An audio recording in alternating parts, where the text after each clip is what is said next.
स्वामींना आपण घरात आणत नाही, स्वामींना आपण घरात प्रतिष्ठित करत नाही, स्वामींची प्रतिष्ठापना आपण करत नाही, तर लक्षात घ्या ब्रह्मांड नायकाची इच्छा असते.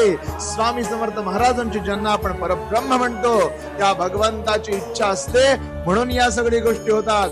महाराजांचं लक्ष असतंय म्हणून आपण त्यांची सेवा करू शकतो. महाराजांची इच्छा असते म्हणून आपण त्यांना देवाऱ्यात बसवू शकतो.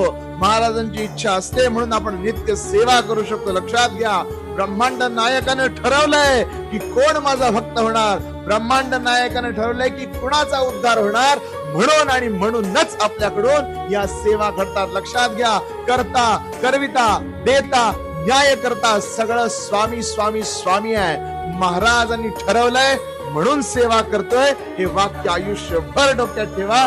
कधीही गर्व, कधी ईर्षा, कधी दंभ मनात येऊन स्वतःची सेवा वाया जाणार नाही. श्री